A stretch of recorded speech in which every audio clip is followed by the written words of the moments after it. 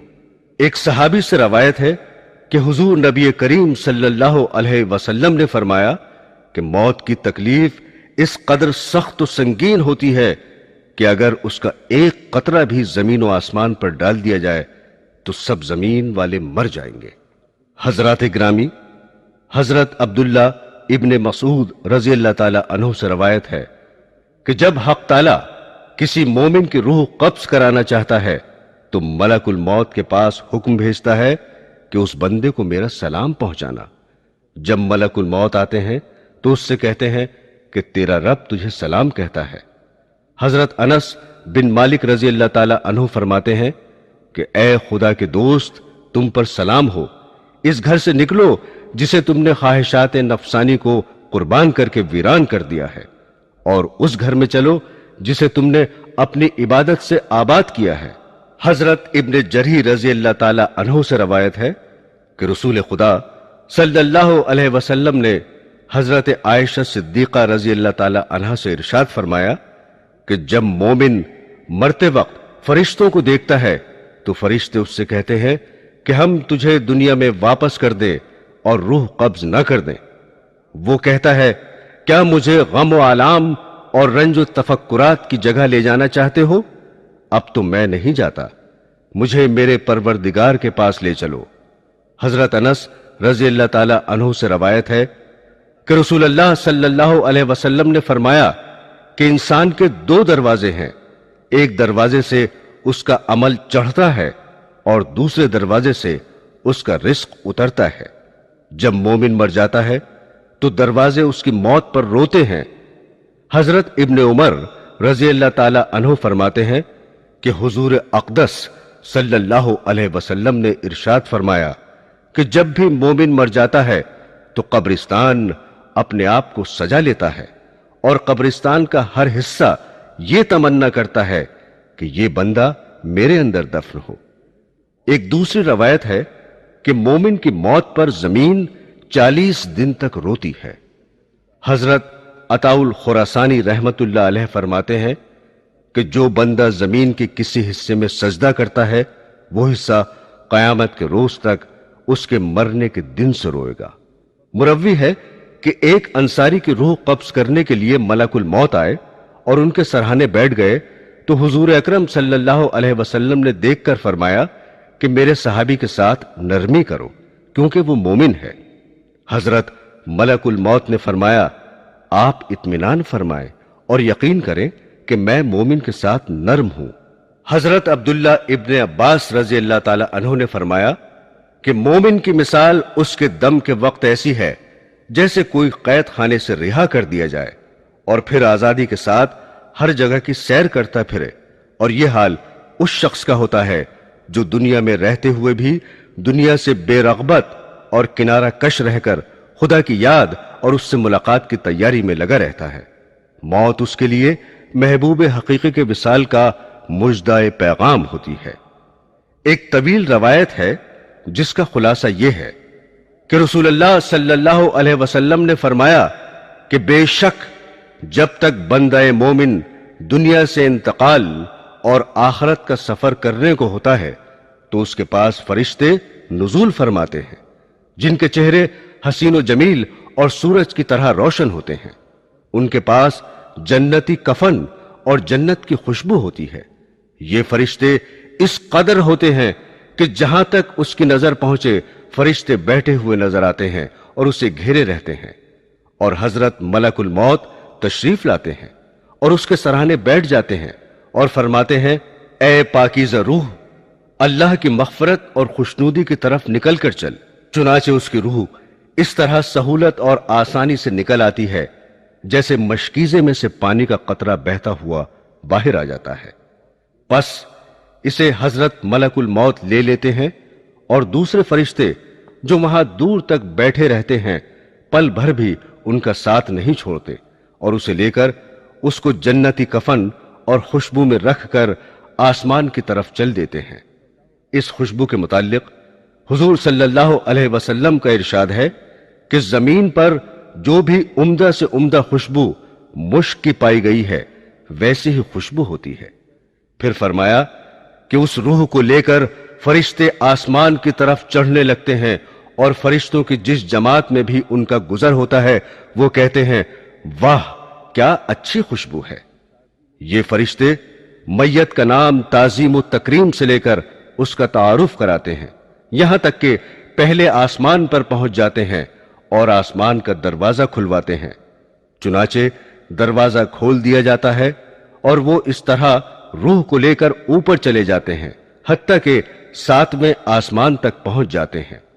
ہر آسمان کے فرشتے اسے دوسرے آسمان تک رخصت کرتے ہیں، اور جب 7ویں آسمان پر پہنچ جاتے ہیں تو اللہ کا حکم ہوتا ہے کہ میرے بندے کا نام علیین میں لکھ دو، اور اب زمین پر ہی اسے لوٹا رہا ہوں اور زمین ہی سے قیامت کے دن دوبارہ زندہ کروں گا۔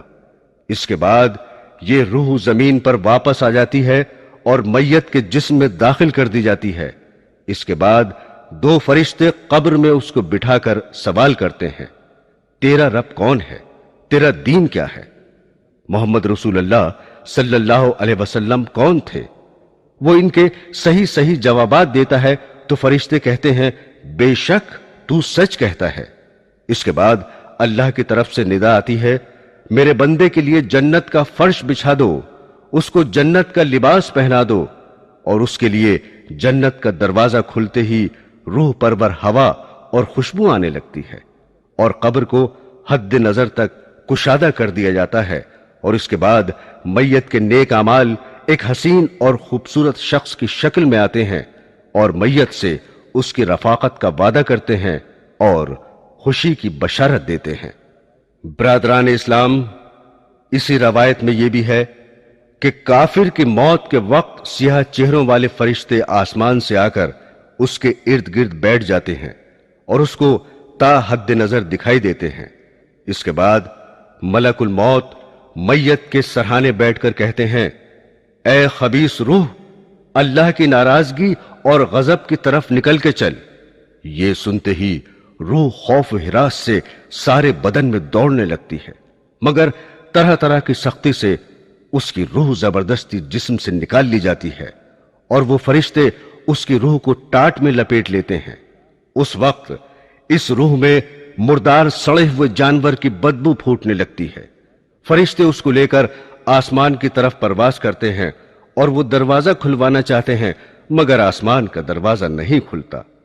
حکم ہوتا ہے کہ اس کا نام سجین میں لکھ دو۔ اس کے بعد یہ روح زمین پر پھینک دی جاتی ہے اور جسم میں داخل کر کے فرشتے سوال کرتے ہیں تیرا رب کون ہے؟ وہ جواب دیتا ہے مجھے معلوم نہیں۔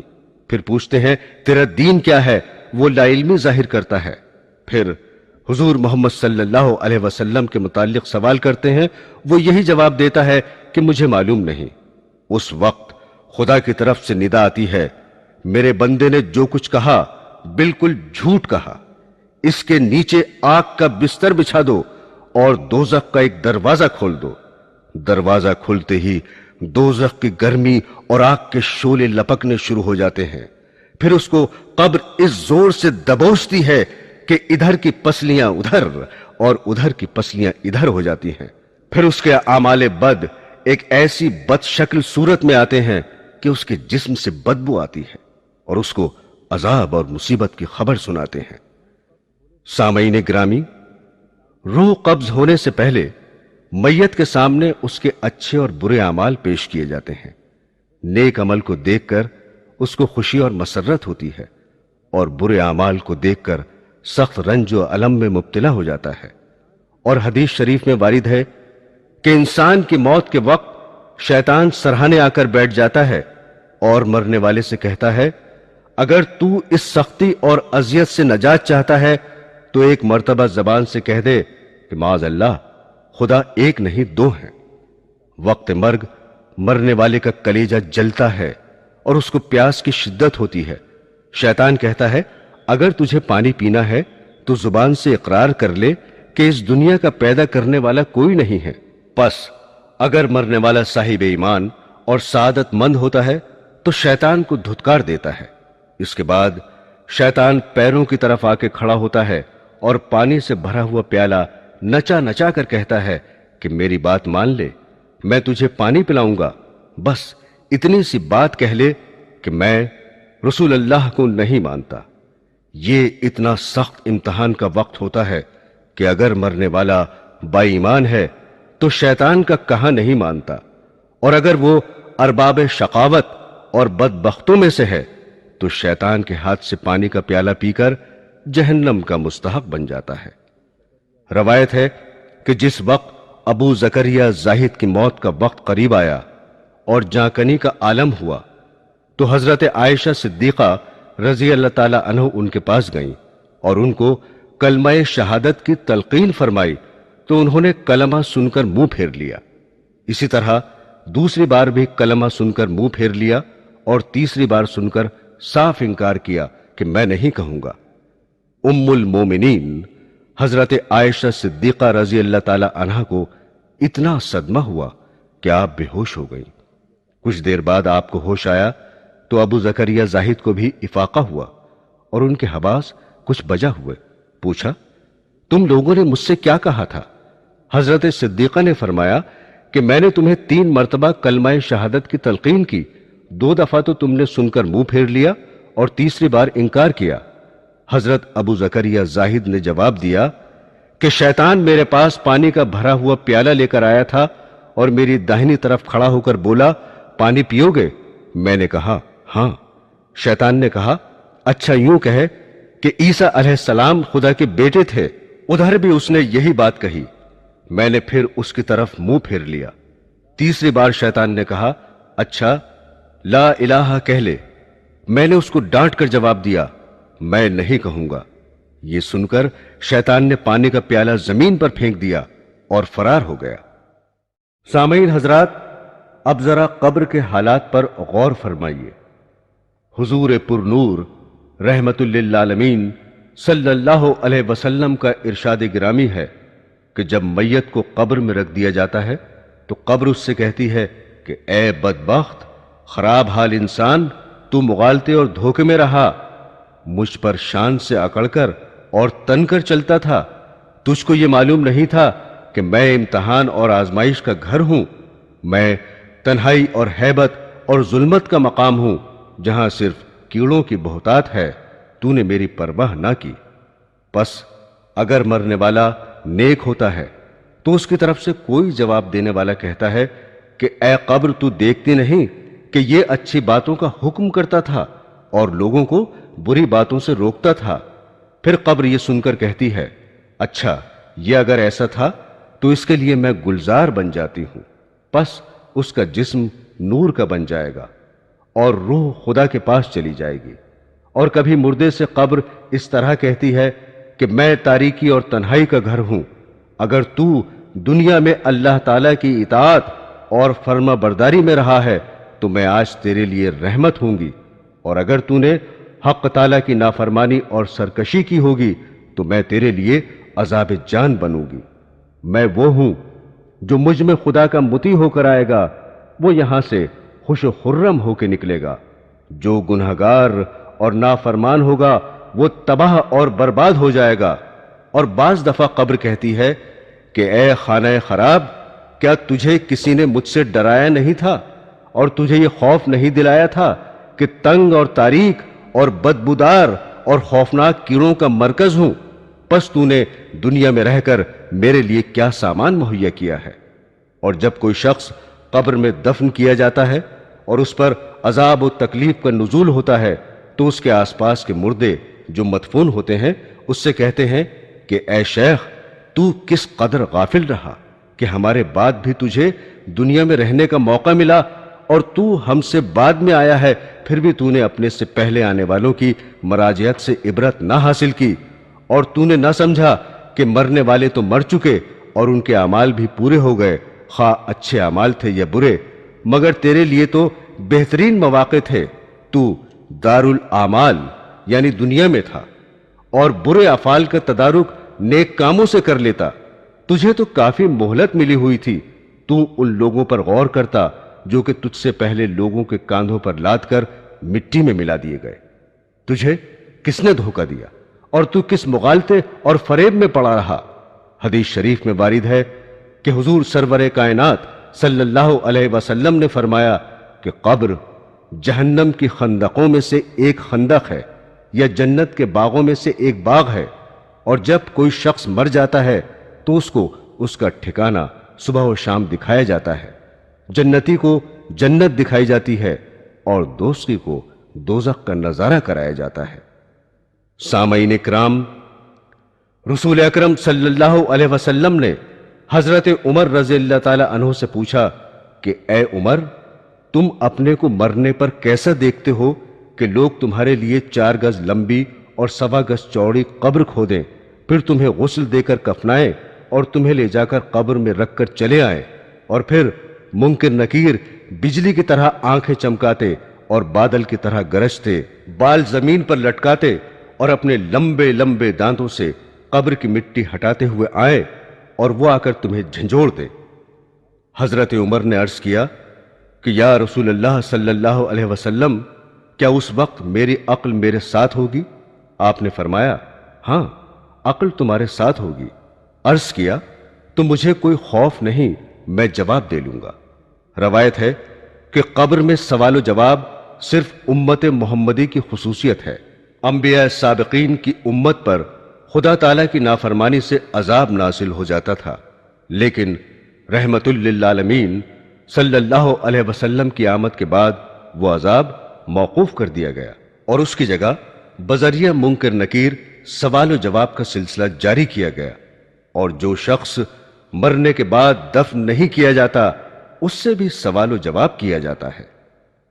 دوستو، موت دراصل بندہ مومن کا تحفہ ہے۔ حضور رحمت للعالمین صلی اللہ علیہ وسلم کا ارشاد ہے کہ مومن کا تحفہ موت ہے اور اس کے لیے ایک خوشبودار پھول ہے۔ سلیمان بن عبد المالک نے ابو حازم رحمت اللہ علیہ سے پوچھا کہ یہ بتائیے کہ ہم موت سے کیوں گھبراتے ہیں؟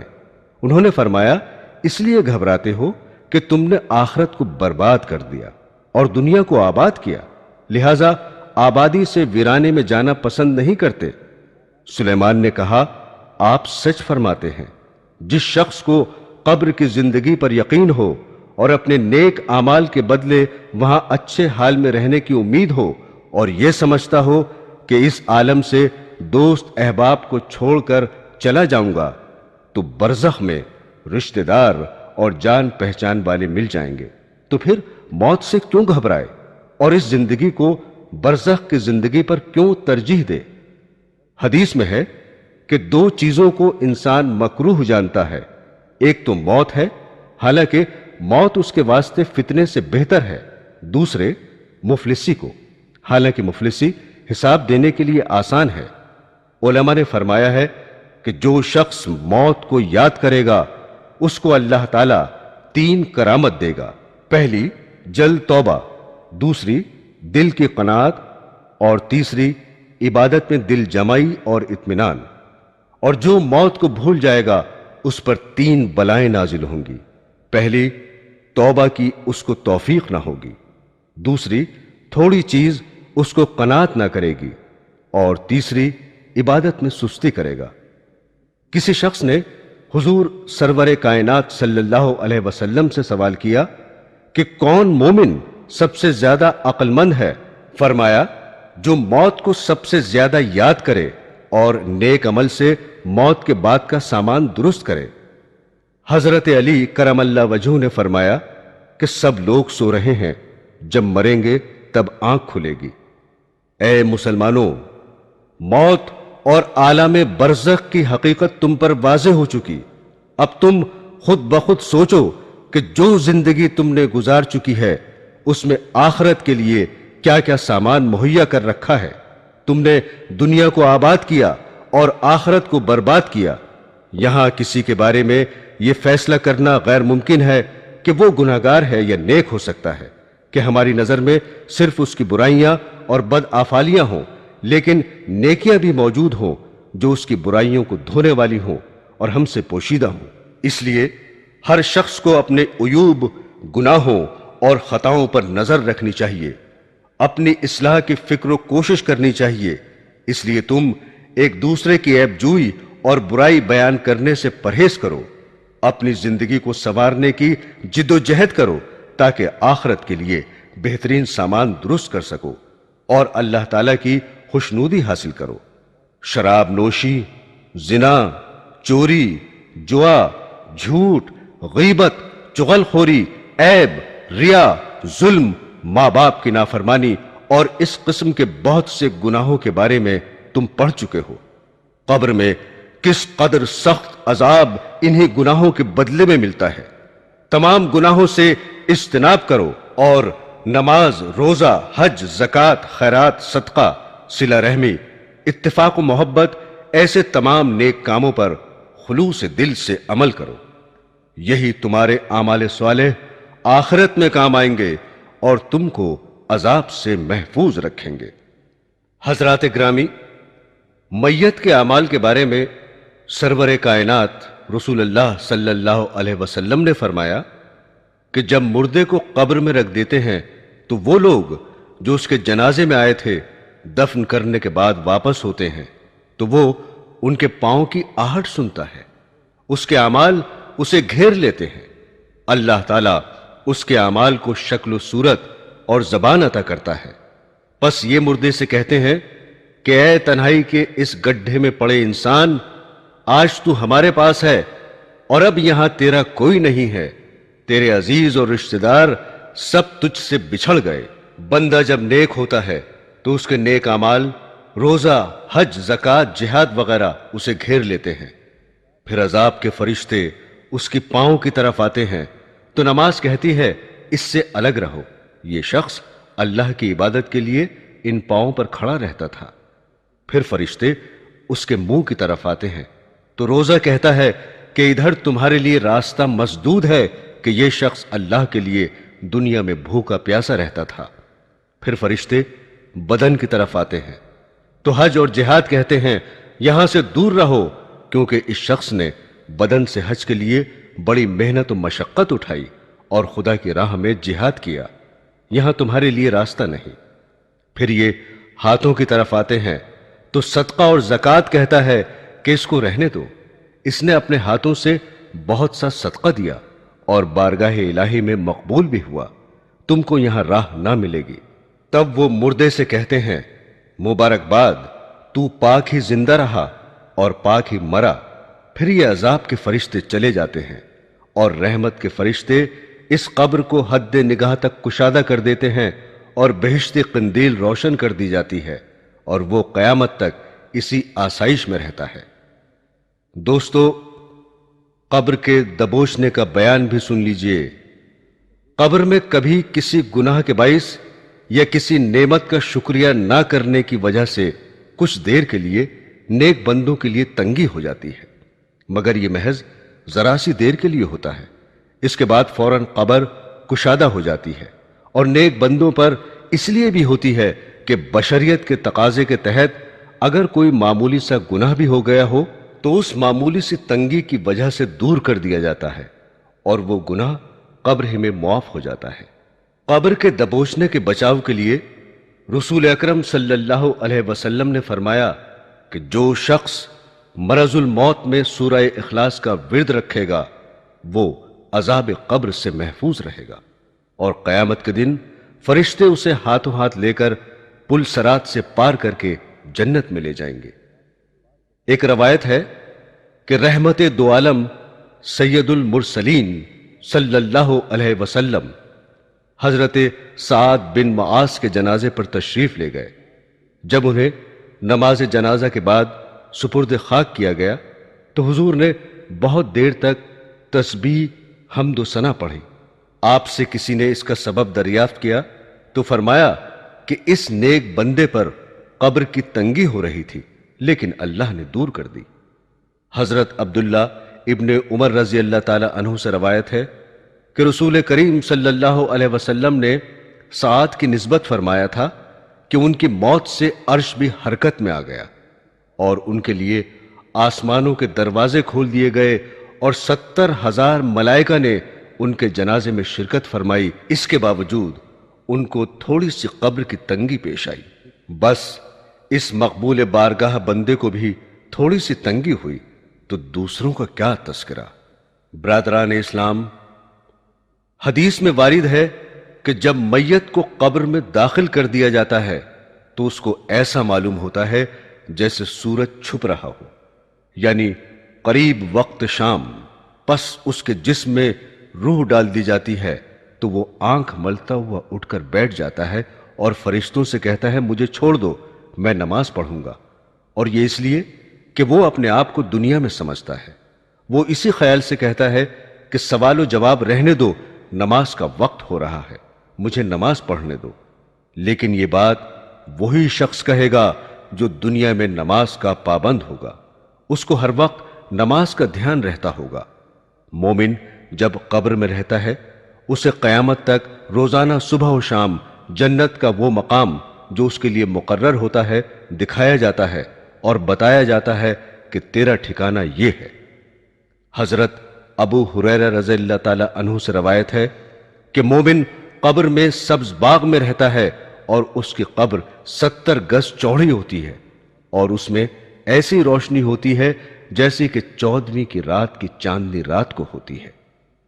حضور صلی اللہ علیہ وسلم نے فرمایا کہ سوال و جواب کے بعد مومن مردے کی قبر وسیع روشن کر دی جاتی ہے تو اس سے فرشتے کہتے ہیں کہ اب دلہن کی طرح آرام سے سو جا اور تجھے وہی جگائے جسے تو سب سے زیادہ محبوب ہے۔ لہذا وہ نہایت آرام و آسائش سے قبر میں رہتا ہے یہاں تک کہ اللہ تعالی قیامت کے روز اس کو اسی جگہ سے اٹھائے گا۔ دوستو، حدیث شریف میں ہے کہ کافر پر 97 اژدہے ایسے مسلط کیے جاتے ہیں کہ ہر ایک کے ساتھ ساتھ پھن ہوتے ہیں اور قیامت تک اسے ڈستے رہتے ہیں، اور ان کے زہر کی تیزی و سوزش کا یہ عالم ہوتا ہے کہ اگر ان میں سے ایک بھی زمین پر پھنکار مار دے تو اس کے زہر کے اثر سے زمین ایسی بیکار ہو جائے کہ اس پر کبھی سبزہ نہ اگے۔ آج کل کی ایجادات جنگ، ایٹم بم اور زہریلی گیس وغیرہ دیکھ کر فرمان نبوی صلی اللہ علیہ وسلم کے سمجھنے میں ذرا بھی تعامل کی گنجائش نہیں رہتی۔ حضرت زین بن ثابت رضی اللہ تعالی عنہ فرماتے ہیں کہ حضور اکرم صلی اللہ علیہ وسلم ایک روز اپنی سواری پر بنی بخار کے باغ کی طرف سے گزرے اور آپ کے ساتھ کچھ صحابہ کرام بھی تھے۔ اچانک آپ کی سواری بتکی اور اتنی زور سے اچھلنے کودنے لگی کہ آپ گرنے کو ہو گئے۔ پھر وہاں دیکھا تو 5-6 قبریں تھیں۔ آپ نے اصحاب سے پوچھا کہ یہ لوگ کس زمانے میں مدفون ہوئے؟ انہوں نے جواب دیا کہ یہ شرک کے زمانے میں مرے ہیں۔ تب آپ نے فرمایا کہ قبر والے عذاب میں مبتلا ہیں۔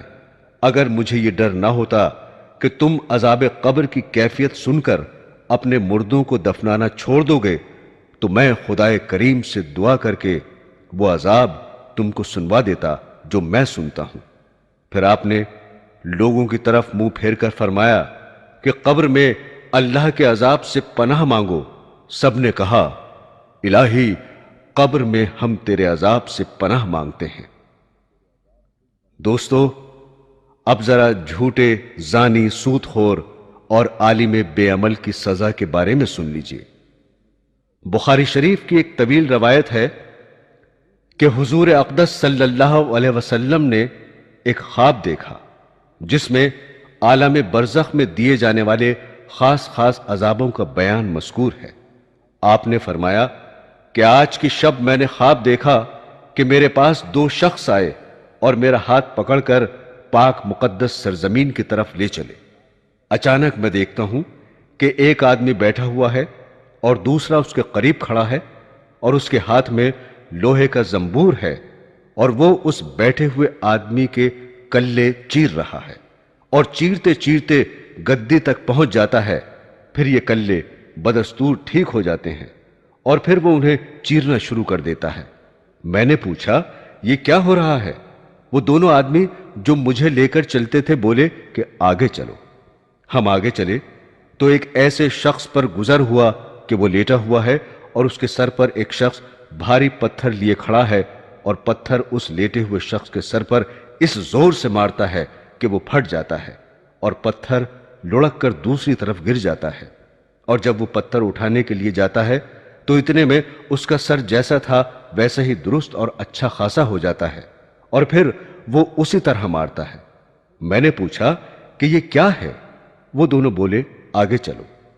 ہم ایک ایسے غار میں پہنچے جو تندور کی طرح نیچے سے کشادہ اور اوپر سے تنگ تھا اور اس میں آگ جل رہی تھی۔ اس آگ کے غار میں بہت سے مرد اور عورت بھرے ہوئے تھے۔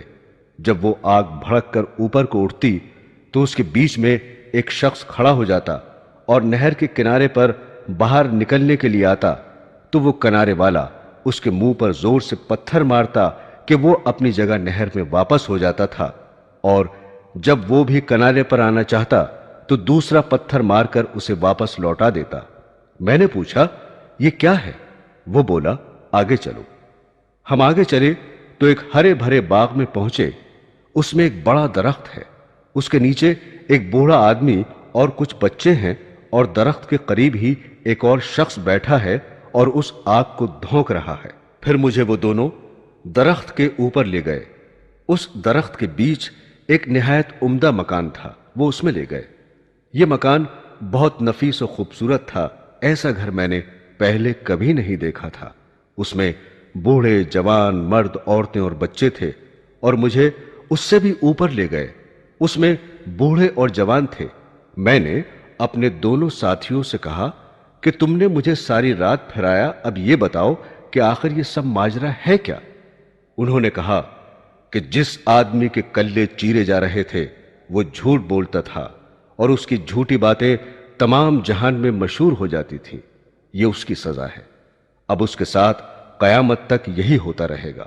اور جس آدمی کا سر پھوڑتے دیکھا وہ ایسا شخص تھا جس کو اللہ تعالیٰ نے قرآن پاک کا علم دیا اور وہ اس سے غافل ہو کر رات کو سو رہا اور دن میں اس پر عمل نہ کیا۔ اب قیامت تک اس کے ساتھ یہی عمل ہوتا رہے گا۔ اور جن لوگوں کو آپ نے آگ کے غار میں دیکھا تھا وہ زنا کرنے والے لوگ تھے، اور جن کو خون کی نہر میں دیکھا تھا وہ سود لینے والے تھے، اور جو درخت کے نیچے بوڑھے شخص بیٹھے تھے وہ حضرت ابراہیم علیہ السلام تھے، اور جو ان کے گرد بچے تھے وہ لوگوں کی نابالغ اولاد ہیں، اور جو آگ دھونک رہا ہے وہ دوزخ کا داروغہ ہے، اور جس پہلے گھر میں آپ داخل ہوئے تھے وہ عام مسلمانوں کی رہائش گاہ ہے، اور دوسرا گھر شہیدوں کا ہے، اور یہ جبرائیل علیہ السلام اور میکائیل علیہ السلام ہیں۔ پھر بولے سر اٹھائیے۔ میں نے سر اٹھایا تو میرے اوپر ایک سفید بادل نظر آیا۔ وہ بولے کہ یہ آپ کا گھر ہے۔ میں نے کہا مجھے اپنے گھر میں جانے دو۔ انہوں نے کہا کہ ابھی آپ کی عمر باقی ہے، اگر پوری ہو چکی ہوتی تو ابھی چلے جاتے۔ انبیاء علیہ السلام کا خواب وہی ہوا کرتا ہے، اس لیے یہ تمام واقعے سچے ہیں، اور جو سزائیں آپ نے عالم برزخ کی دیکھیں سب سچ اور برحق ہے۔ اس حدیث سے کئی باتوں کا حال معلوم ہوا۔ اول جھوٹ، دوسرے عالم بے عمل، تیسرے زنا، چوتھا سود کا۔ اللہ تعالی تمام مسلمانوں کو ان گناہوں سے محفوظ رکھے اور نیک توفیق عطا فرمائے، آمین۔ حضرات گرامی، ہاشم بن عبداللہ سے روایت ہے کہ میں ایک میت کو غسل دینے گیا۔ جب اس کے چہرے سے کپڑا ہٹایا تو گلے میں ایک سانپ لٹکا ہوا نظر آیا۔ میں نے سانپ سے کہا کہ اگر تو اللہ کی طرف سے مامور کیا گیا ہے تو ہمیں بھی میت کو غسل دینے کا حکم ہے، تو کچھ دیر کے لیے یہاں سے چلا جا۔ یہ سنتے ہی وہ سانپ گلے سے اتر کر مکان کے گوشے میں جا کر بیٹھ گیا، اور جب میں میت کو غسل دے کر فارغ ہوا تو پھر وہ سانپ اسی طرح اس کے گلے میں لپٹ گیا۔ حضرات عمرو بن دینار بیان کرتے ہیں کہ ایک عورت کا مدینہ منورہ میں انتقال ہوا۔ اس کے بھائی نے تدفین و تکفین کی۔ اتفاقاً قبر میں اتارتے وقت اس کی جیب سے روپوں کی تھیلی گر گئی۔ بعد میں یاد آنے پر جب قبر کھودی گئی تو ساری قبر میں آگ ہی آگ تھی، فوراً ہی قبر کو بند کر دیا گیا۔ حضرت انس رضی اللہ تعالی عنہ سے روایت ہے کہ ایک شخص آن حضرت صلی اللہ علیہ وسلم کا کاتب تھا۔ وہ مرتد ہو گیا اور اسلام سے پھر کر مشرکین سے جا ملا تو حضور اقدس صلی اللہ علیہ وسلم نے اس کے بارے میں فرمایا کہ اس کو زمین قبول نہیں کرے گی۔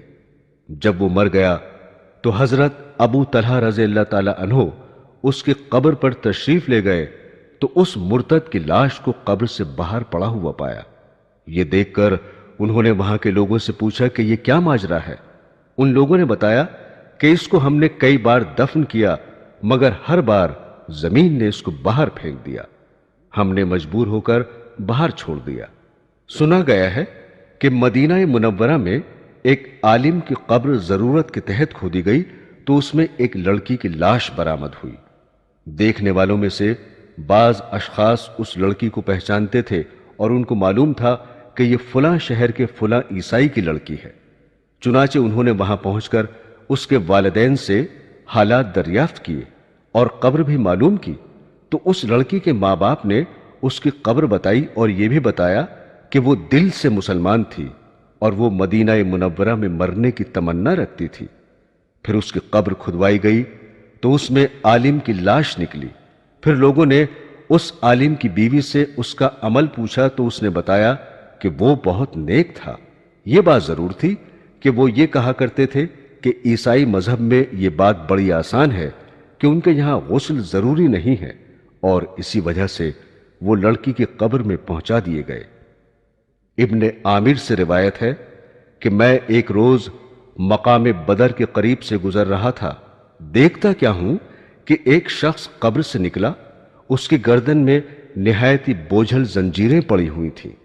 اس نے مجھے زور سے پکارا اور کہا، خدا کے بندے، میں پیاس کی شدت سے بیتاب و مضطرب ہوں، مجھے ذرا سا پانی پلا دے۔ اسی کے پیچھے ایک اور شخص بھی اسی قبر سے برآمد ہوا اور اس کے ہاتھ میں آگ کا ایک کوڑا تھا۔ اس نے مجھ سے کہا، خبردار، اسے پانی نہ پلانا۔ پھر وہ شخص کوڑوں سے مارتا ہوا مردے کو قبر میں واپس لے گیا۔ یہ واقعہ میں نے حضور پر نور صلی اللہ علیہ وسلم سے عرض کیا تو آن حضرت نے فرمایا، وہ دشمن اسلام ابو جہل تھا، اس کو قیامت تک یوں ہی عذاب دیا جاتا رہے گا۔ عبد الرحمن بن زید اسلم بیان کرتے ہیں کہ ایک شخص کشتی میں سفر کر رہا تھا۔ دریا میں طوفان و طغیانی کی وجہ سے کشتی تباہ ہو گئی۔ وہ مصیبت زدہ ایک تختے پر تیرتے تیرتے ایک جزیرے کے کنارے پر پہنچا۔ پیاس لگ رہی تھی، پانی کی تلاش کرنے لگا۔ ایک جگہ اس کو پانی نظر آیا۔ قریب جا کر دیکھا تو ایک آدمی زنجیروں میں بندھا ہوا نظر آیا۔ وہ پیاس سے بے قرار تھا اور پانی سے صرف ایک بالش کے فاصلے پر تھا۔ وہ پانی پینے کے لیے بہت کوشش کرتا تھا مگر کامیاب نہ ہوتا۔ دریافت کرنے پر معلوم ہوا کہ وہ حضرت آدم علیہ السلام کا لڑکا قابیل تھا، جس نے اپنے بھائی حابیل کو قتل کر دیا تھا۔ قیامت تک اسی عذاب میں مبتلا رہے گا۔ عوام بن جوشب کہتے ہیں کہ عصر کا وقت تھا، میں ایک ایسے محلے سے گزرا جہاں قریبی قبرستان تھا۔ میں نے دیکھا کہ ایک قبر شق ہوئی، اس میں سے ایک آدمی ایسا نکلا جس کا سر گدھے کا سا تھا اور باقی جسم انسانی تھا۔ حضرات گرامی، رحمت للعالمین صلی اللہ علیہ وسلم نے فرمایا کہ عذاب قبر بالعموم ان تینوں باتوں کی وجہ سے ہوتا ہے، ان سے بچتے رہنا چاہیے: غیبت، چغل خوری، پیشاب میں بے احتیاطی۔ حضرت ابن عباس بیان کرتے ہیں کہ نبی کریم صلی اللہ علیہ وسلم کا 2 قبروں پر گزر ہوا۔ آپ نے فرمایا کہ ان قبر والوں پر عذاب ہو رہا ہے، اور کسی بڑے مشکل کام کے سبب عذاب نہیں ہو رہا ہے، بلکہ ایسی معمولی باتوں پر جن سے بچ سکتے تھے۔ ایک غیبت اور دوسرا چغلی کرتا پھرتا تھا۔ پھر آپ نے ایک تر ٹہنی منگا کر بیچ میں سے اس کو چیر کر آدھی ایک قبر میں گاڑ دی اور آدھی دوسری قبر میں گاڑ دی۔